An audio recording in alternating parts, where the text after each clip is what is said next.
মাত্র ১ ফুটেরও কম জায়গা। বৃষ্টির সময় কাদা পানিতে একাকার হয়ে যায় পথটি।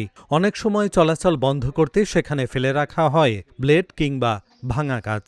এমন মানবেতর পরিস্থিতির মধ্য দিয়েই দীর্ঘ ১৭ বছর ধরে চলাচল করছে পটুয়াখালীর কলাপাড়া পৌর শহরের চিংড়িয়া এলাকার দুটি পরিবার। ভুক্তভোগী শৈলেন চন্দ্র শীল ও অনিল চন্দ্র শীলের পরিবারের অভিযোগ, প্রতিবেশী পরিতোষ শীল ও হরিদাস শীল প্রভাব খাটিয়ে পৌরসভার সড়কের জন্য নির্ধারিত 0.72% জমি দখল করে ঘর নির্মাণ করেছেন। এতে তাদের চলাচলের স্বাভাবিক পথ বন্ধ হয়ে যায়। এ ঘটনার প্রতিবাদ জানালে পরিতোষ ও হরিদাস শৈলেন ও অনিলের বিরুদ্ধে একের পর এক 4টি দেওয়ানি মামলা দায়ের করেন। তবে প্রতিটি মামলাতেই রায় আসে ভুক্তভোগীদের পক্ষে। এরপরও রাস্তা ছেড়ে না দেওয়ায় গত ২২ এপ্রিল পৌরসভার প্রশাসকের কাছে লিখিত অভিযোগ দেন অনিল চন্দ্র শীল। অভিযোগের পর পৌরসভার পক্ষ থেকে তদন্ত শেষে সড়কের জায়গা নির্ধারণ করে খুঁটি স্থাপন করা হয় এবং পরিতোষ শীলকে ঘর সরানোর জন্য ২ দফা সময় দেওয়া হয়। তবে এতে ক্ষুব্ধ হয়ে আরও ৩ জনের বিরুদ্ধে আদালতে নতুন মামলা দায়ের করেন পরিতোষ শীল। সব অভিযোগ অস্বীকার করে পরিতোষ শীল বলেন, তার ক্রয়কৃত জমির ১.৫% ঘাটতি রয়েছে। দলিল অনুযায়ী সেখানে কোনো রাস্তা নেই বলেও দাবি করেন তিনি। ওই ভিজে ফুরিয়া চলাফেরা করি, বাজারে যাইতে হয়, আমাদের এই অসুবিধা। আমাদের এখানে রাস্তা আছে, কিন্তু রাস্তায় কিন্তু অবরুদ্ধ করে রাখছে। এই যে আমার পিছনে দেখেন রাস্তা, হাঁটার রাস্তা, কিন্তু দেখেন ওয়াল দেওয়া আছে। হ্যাঁ, এখন এখানে রাস্তা হচ্ছে 5 ফিট বাই 80 ফিট রাস্তা, কিন্তু এখন বর্তমানে দেখা যাচ্ছে যে 1 ফিট রাস্তাও নাই। তার ভেতর থেকে আসতে হইতেছে, কিন্তু কোনো আমার ছেলে মেয়ে আছে, এরা স্কুলে যেতে, একটু বর্ষা হলে স্কুলে যেতে পারে না, কারণ বর্ষার দিনে ওরা কাটা বিছিয়ে রাখে, কাজ ভাঙ্গা বিছিয়ে রাখে। যে কিছুদিন আগেও আমার হাত কেটে গেছে, আমার জেঠুমনির হাত কেটে গেছে টিনে ভিজে।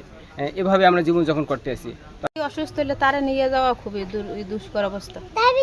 দেন আমার কাগজপত্র যদি না থাকে আমরা চাই না যে আমার রাস্তা পরের জায়গায় দিবেন, আমার কাগজপত্র সব ওকে। এই 4 দিয়ে মামলা করছে। আমার বাসুরের একদিন ও হ্যার নাতি ছোট সেই নাতির স্কুলে যাইবে, সেই লেগে গাছ দিতে গেছে। গাছ দিয়েছে, বন্যে গাছ পড়ছে এত বড় এই মোড়া, সেই দুটোই হরি করে নাম আছে ওই যারা আমাকে বিভেটি এইরকম করে যে বাড়ি দিয়েছে। হ্যাঁ, যদি আমার স্বামী হইতে থাকে ইয়ে না খাইতে হইতে, হ্যাঁ শরীর স্বাস্থ্য একটু ভালো আছে, হইতে হে সোজা আছে, নাইলে হে সোজা থাকতে না। সেই মাই দিয়ে আমরা মামলা করতে গেছি। হে কাল বুঝি রাখবিল মেয়া যাইয়ে মামলা বইতে করতে দেয়, সেই মামলা যাই হারা করছে, সেই মামলা আমরা রায় পাইছি। রিসেন্ট আমরা পুরো টিউনো স্যারের কাছে জমা দিছি কাগজ। টিউনো স্যারের সচিবের বরাবর দিছে, সচিব আবার মাইপে দিয়ে গেছে। মাইপে দিয়ে তারপর ওদের 7 দিন টাইম দিছে। 7 দিনের ভিতর ওদের ঘর সরানোর কথা বলছে, কিন্তু 7 দিনের ভিতর ঘর সরায় নাই। মানবিক দৃষ্টিতে আরও ওদের 5 দিন টাইম দিছে। 5 দিনের ভিতর ওরা আবার একটা মামলা করছে, একটা করে 6টা মামলা করছে ওরা একটার ভিতর। এখান দিয়ে আসলে দেখা গেছে নোংরার ভিতর দিয়ে আসা যায় না, টিনে হাত কেটে যায়, পাশে পড়ে যায়। তারপর জলের সময় বৃষ্টিতে জল ওঠে, জল পাড়ে আসতে কষ্ট হয়, একবারে হাঁটু সমান এত দূর পর্যন্ত জল। ময়লা জীবনের মানে সবকিছু জীবন ওই জায়গা ফেলাইয়ে রাখে, তাহলে ওই জায়গা দিয়ে আসা যাওয়া কেমনি করে? একটা বাড়ি আছে সামনে, আমাদের বাড়িতে আসা লাগে, কিন্তু এত কোনো নেই, 2টা বাড়ি।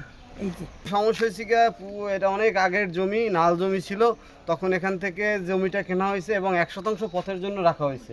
সেভাবে যার গ্রহীতা যার কাছ থেকে কিনছে, সে এখানে সেভাবে জমিটা তাদেরকে দখলে দিয়ে দিছে। এভাবে ছিল, এখানে হাঁটার পথ ছিল, এতদিন ঘর ছিল না। রাতের আধারে এরা ঘর তুলে অল্প করে তুলে এখান থেকে রাস্তার পথটা আস্তে আস্তে বন্ধ করে দিছে। পরবর্তীতে এটা অনেকভাবে মামলা করছে, মামলা হেনস্থা করে বিচার সালিসি স্থানীয় প্রতিনিধি তারাও এটা মীমাংসা করে এখানে পথ বের করে দিছে। আগের যারা প্রতিনিধি ছিল, কমিশনার, মহিলা কমিশনার, তারাও এটা সমাধান করে দিছে। কিন্তু এরা মামলাবাজ, প্রতি মুহূর্তে তারা মামলা দিয়ে এই পথটাকে বন্ধ রাখতেছে।